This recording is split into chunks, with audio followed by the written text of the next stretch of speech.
Hello everyone, welcome back to Lockdown series. Today we are joined by Vicky Ford. She is a member of the Parliament of Chelmsford. Hi Vicky, how are you? Very good. Good to see you. Thank you so much for accepting our invitation and to speak on such a crucial topic. So currently the students are undergoing a lot many issues, maybe the personal, the academics, and the lockdown too now. So do you have any tips or advices that you would like to give for students for better mental health?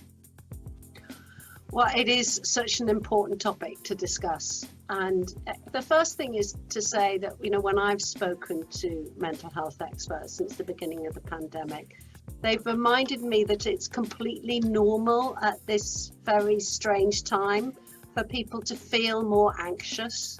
And that's actually a very normal reaction for people to be more anxious, more worried. But there's actually a huge amount, excuse me, it's not a coronavirus cough, that's just so there's a huge amount of advice out there, and I was looking at two websites that are particularly focused on helping students. One's called Student Space, which is being funded by the government this time, and that gives advice on studying, on maintaining friendships, on managing your own mental health and well-being, advice on money worries and financial worries, and then advice specifically for those who suffered grief and loss at this time. So do take a look at that. And then also the Student Mind. Mind is a great charity that focuses on mental health and well-being, and Student Mind also has got a lot of good advice on how important it is to try and get some good sleep. When we're worried, we can find our sleep can be interrupted, so how to try and get some good sleep. How important it is to keep exercise, especially in the winter, to get outside for 30 minutes a day at least is recommended, as and the doctors will recommend that, to try and get some sunlight in the dark winter days, and get some enjoyment of the environment can really help.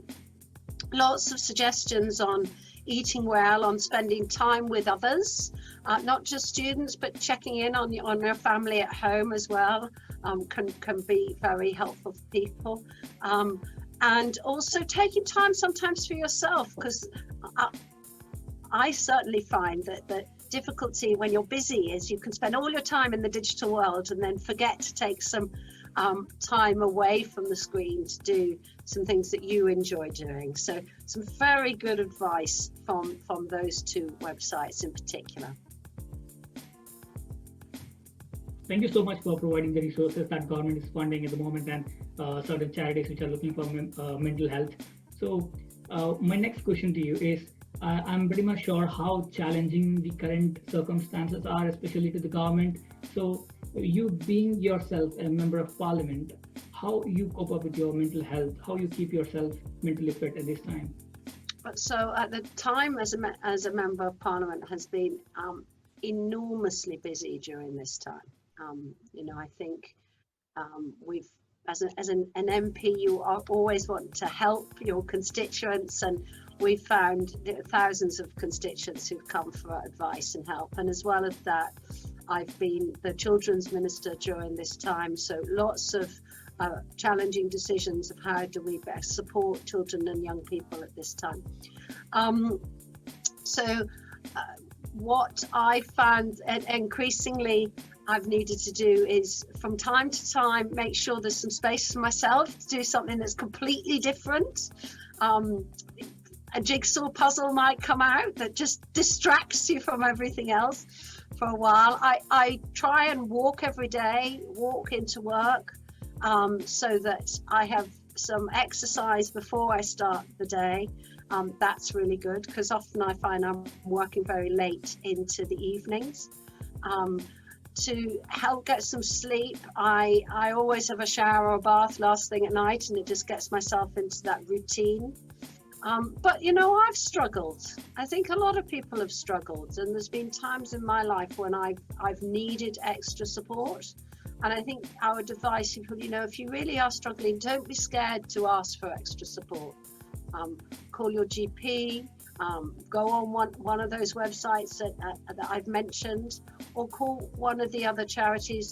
There's a 24-hour mental health support line that's been set up by all across the country during COVID. So you can call that. You just call the NHS hotline and they can put you through. So don't be scared to ask for help if you need extra support. Somebody described to me the emotions of this time as a corona coaster. And people do have up and down emotions, but just try to get that balance in my life. I found the daily walk really important, and at the weekends, time to do something completely different, even if it's an hour, switching off, doing something completely different, like jigsaw puzzle or a bit of baking or cooking, something that you enjoy doing, can take your mind off other things. Yeah, I understand. You just a bit touched about the hobbies part. So, do you think hobbies play a very important role in mental health as well? If so, Yes. So, I love watching cricket, and I've really missed the cricket this summer. We got it online eventually, but I think we've all missed our hobbies. So I think it's important to also try new ones as well, because you can't do everything you wanted to do. So having other things that you can do by yourself is important, or joining in with others digitally. My team and I, we did a weekend challenge one weekend when we said we would all try and bake the technical challenge from Bake Off separately. And we had a lot of giggles as a team to try and do something that you could do together, but you're in your own space. thank you so much. So how this year, how you are going to celebrate your Christmas? How your Christmas is going to look like? So I'm looking forward to getting my 2 student sons back from university. Because like all parents, I'll have missed our students. So they'll be coming back, and then my older child will be coming for Christmas as well. So that will be good to have a small family Christmas together, but still bring them together. But I'm also married to a doctor, and he's going to be on call on the 26th and 27th. So, as a family of the NHS workers, we know they will take their time on the rota. We always wish they weren't at that time, but we're very proud of them for being on the rota. So we will have a celebration on Christmas Day, but we'll be missing my other half on Boxing Day and on the 27th. But we are really proud of NHS and the activities. Very proud. They're amazing. Yeah, they are. Thank you so much. I informed students in AIU that I'm meeting Vicky Ford, your MP. So they came up with few questions that I would like to ask you. That the question one which came up was, what kind of support that government is currently giving to students, maybe a financial aid or looking to give? So on the particular issue of the mental health support, the student space support has been an £8 million project that's gone in to help students to access bespoke mental health support, and I think that's really, really important at this time. I would say to anybody who's really worried financially, we've put the £170 million COVID winter food support package in. So if you're really, struggling financially as well, do contact. You can access support through the Citizens Advice Bureaus or through food banks, and the government's been putting a lot of support in that way for students. We've also been really prioritising making sure that students can stay going to universities. I mean, I know the lockdown's been hard for everyone, but making sure that education is open for young people is absolutely crucial for your well-being as well as your future. And I've been very, very proud as the MP for Chelmsford to see how responsible the students have been on the Chelmsford campus, very, very few cases of COVID, and really making sure that they're staying COVID secure. So I think probably the biggest thing we've done is making that massive effort to keep education open. You know, it would have been very easy to say, no, you know, there are other sectors of the economy that are more important, but actually focusing on education has been the top priority, and focusing on supporting the most vulnerable has been the top priority. Thank you so much for your answer to it. Next question is, how smooth the travel is going to look like after 2nd December? So that's a really good question, because as I said, I'm looking forward to seeing my own student sons. So we've obviously put a lot of work into making sure that students can get home for Christmas, which is why we've announced the travel window of a number of days when students can travel home, and making sure that started with enough time that if anybody did develop symptoms, they would be able to still have the self-isolation period, but also get back home for Christmas.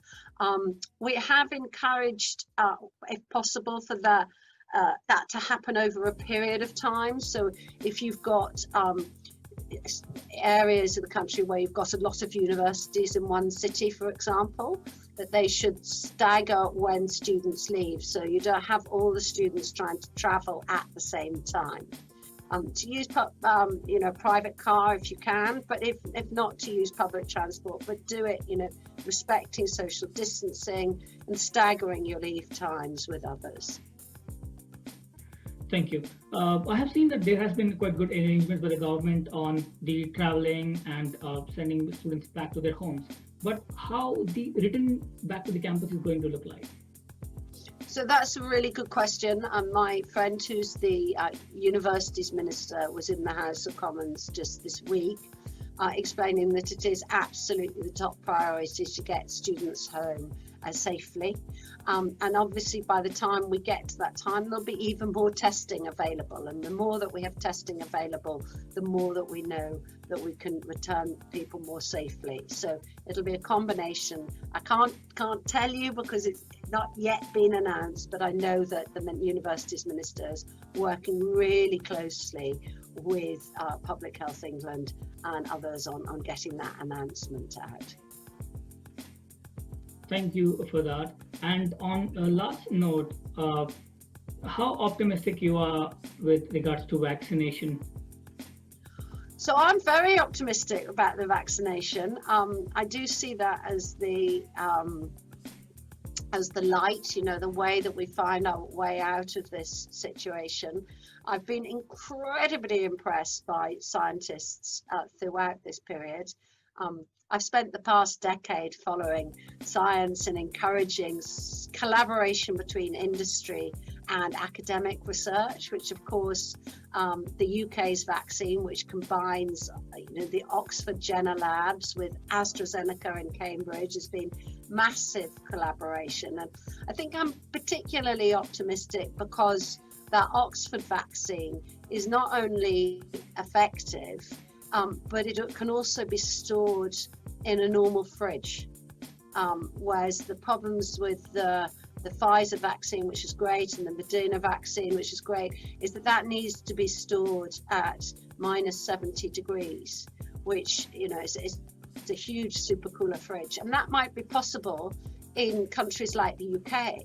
But when you think about trying to roll that vaccine out to countries, less developed countries, that would be hugely challenging if you also need to supercool it. So the UK developed vaccine, which is much more affordable than the others and looks as if it could be much, much easier to distribute if it doesn't need to be supercooled, that is a really big moment of hope. Thank you for giving a small hope for that.